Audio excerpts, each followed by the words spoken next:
Got McKee Jr. back here on the program. He's going to be taking on Justin Lawrence at Bellator 197 on April 13th. AJ, what's going on, man? How are you?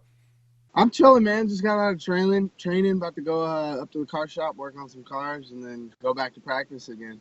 Living the dream, as they say. That's good stuff, man. Well, I appreciate you taking the time. And, of course, you're coming off another big win here over Brian Moore in Ireland at Bellator 187 in November. It was your first main event. I got to know, heading into that matchup, was there any more pressure, not only headlining the card, but going into enemy territory? A little bit, just that first round I came out hard. Second round I kind of took a little dump, and then that third round I just knew, I was like, man, I said, I'm in Ireland. This is his hometown. They're sitting there screaming, ole, ole, the whole time. I kept laughing every time they did it. I don't know why I found it funny.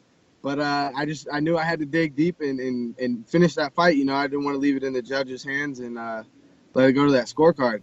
Yeah. No, for sure. And where does that win sort of rank in your career, just with the fact that you went into enemy territory, you took them out, and, another nice victory for you there? For me, I'd say it's a good win, just saying being with the circumstances kind of that were going on during that camp and so forth, just normal life stuff, So for me, it was a great win, not just as a fight, but Princess Gallagher, I'm pretty sure she don't want to fight no more. Beat up his teammates, so it's like he's, beat up the better man of the team. I'm pretty sure he doesn't want to fight. That's why he's still ducking and dodging and fighting everybody else. What was that experience like, just getting to compete in Ireland with the fans? They're obviously very passionate. It must have been pretty crazy. Oh man, there's nothing like the Irish community, man. They're their own people, They support their own, I had one fan tell me, he was a fan of me, but he said, McKee, you're fighting an Irishman, eh? He said, good fight. He said, but I hope you fucking lose. I was like, what? I'm like, come on, you just told me you're my fan, now you're telling me you want me to lose. Come on, bro. He's like, hey, it's fighting Irish. I was like, yeah, I understand. So awesome. Let's talk about this fight here. Justin Lawrence, UFC veteran. He's obviously come to Bellator and done some pretty good work. How excited were you first off to get this matchup? Because he's a pretty big name. It's good. Everyone's been asking, hey, when's McKee gonna step up in competition? Who's he gonna fight? He needs to fight somebody with a name. So I feel Justin Lawrence is a great name to go under and put under my belt. He's ex-UFC fighter, came from the Ultimate Fighter. He's only got 4 losses, one of them being to UFC champ Max Holloway. So it's a good test for me. I feel we have similar styles in a sense of just being all over, except I'm just a little more sporadic and fluid. Yes, absolutely.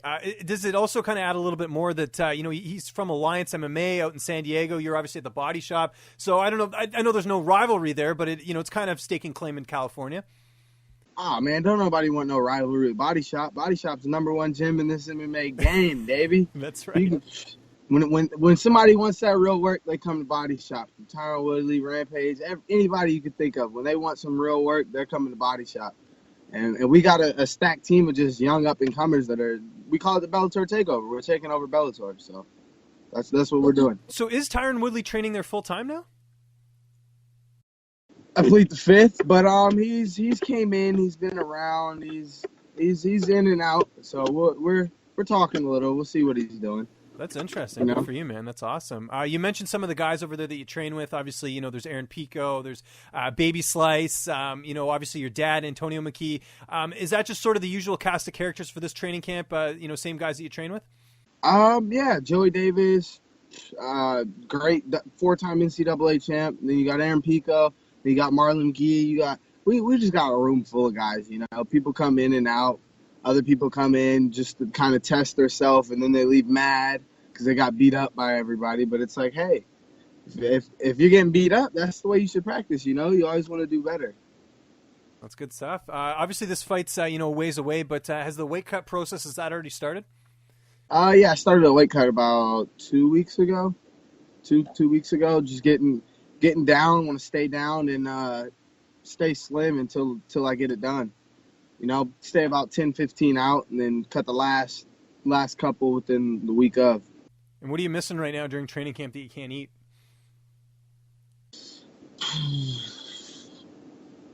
I don't know. I kind of been pushing off a Mastro's steak. I want that bone-in ribeye really bad, and it's not too late for me to get it, but I just been pushing it off, man. I want that mashed roast steak and a fat king size dude. I have like a 2-pound Snickers. It's about this big. It's Wow. pretty awesome. That sounds really awesome, man. That's great. How do you see this fight playing out on April 13th? Man, Halloween Terror. It's Friday the 13th. I'm coming to slay something Michael Myers style, baby.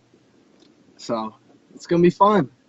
Where do you feel like a win over Justin puts you in the division? Because, the top of that featherweight division is just a row full of killers, and I imagine you're just right there. I think it should put me right with anybody in top 5. Give me somebody in top 5 after that, and then into that title shot. I'm 10-0. That'll be 11, and it's hey man, I got the longest win streak. Let's get this belt now, man. Let's get these belts. These belts. I'm not just going for one. I'm 145 pounds at 22 years old. I'm gonna get bigger. I'm gonna get stronger. I'm gonna get thicker. So there's a lot on the table, definitely.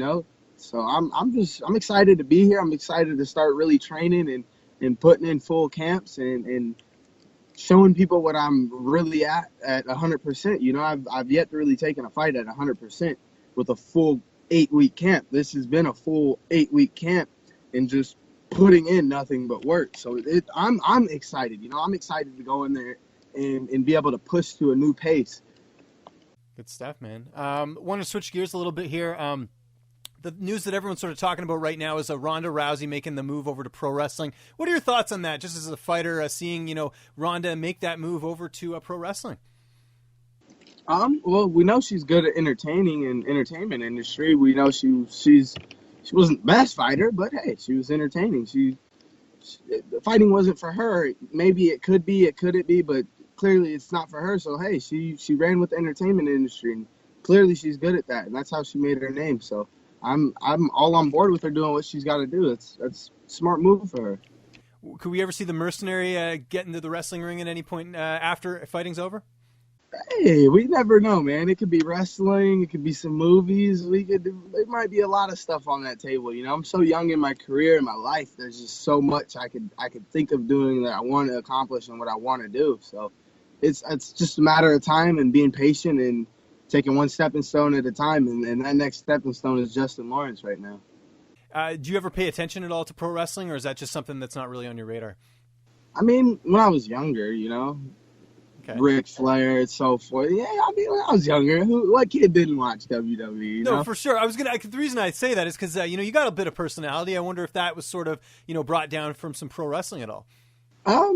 No, that's just AJ, man. I'm just and your dad. I got to give credit to your dad. Your dad's got quite the personality too. Yeah, I'm quiet until I'm comfortable. If I'm not comfortable, I don't know. I'll just sit back and watch everybody. Like the second I get comfortable, dude, I just start running my mouth, busting jokes, just being AJ. You playing any video games right now during training camp?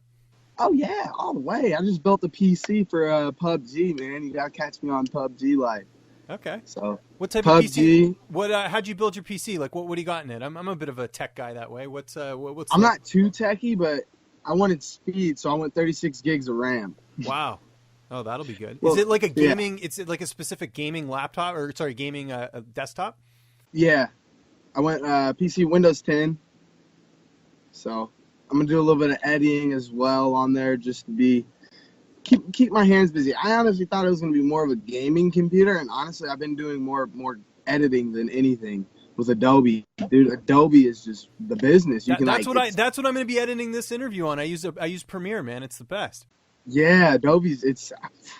I spend so much time on there. It's like, man, like I honestly I thought I was gonna be gaming 24/7, and now like I'm just editing videos and like trying to find new stuff to do. The sky is the limit with the editing game, man. It's great. And there's so many tutorials on YouTube, too, to pick up new tricks with all the Premiere stuff. So, what type of stuff are you editing? Just training stuff. I want to start doing my own highlights and stuff and just, because who knows what you want better than yourself. So if I want this in an editing video, I can be like, okay, well, cool. Like, let me look up a tutorial on how to do this or how to do that. But I saw it was like a Dragon Ball Z edit. So every punch was like Dragon Ball Z'd out. It was the sickest thing. So like I want to get to that level of editing. That's like are you talking about the Conor McGregor one they made with Eddie Alvarez? Yeah, that one. Oh, that's incredible. That's more you want to get Adobe After Effects. That's what all that is. That's all like animation and stuff. That's cool though. Yeah. that'd be some fun stuff to do as well, you know? Cool, man. I dig it. And certainly digging this fight, man. Bellator 197. This card's stacked. I was looking at this the other day. You got the main event with Chandler and Primus, the rematch. You got your fight. Logan Storley's on this card. I mean, it's going to be an incredible card. It's coming up here April 13th on Paramount Network. AJ, always a pleasure talking to you, man. I appreciate it. Just remind people where they can get a hold of you on social media. And if you got any sponsors or shout-outs, the floor is yours, man. Cool. All right. Thanks, man. First of all, I want to thank you, you know, just for bringing me on, letting me talk and be myself, you know, be the AJ that I am. I got to give all glory to the man upstairs. None of it would be possible without him. I got to thank my teammates for this camp. Catch me on PUBG, AJ McKee 101, all my social media, AJ McKee 101. So, hey, you guys know where to catch me. My sponsors, Affliction, Lena Egg Whites, Import Auto Pros, they're building my Honda for me. I also just got a turboed Mustang. Oh, my God. Thing's amazing. So, yeah, man, Import Auto Pros, Affliction, Lena Egg Whites, Dr. Dossman, he keeps me nice and healthy. Who else am I missing? I think that's everybody, man. And, of course, you and the man upstairs, man. Nothing would be possible without him today. So, that's the big shout-out.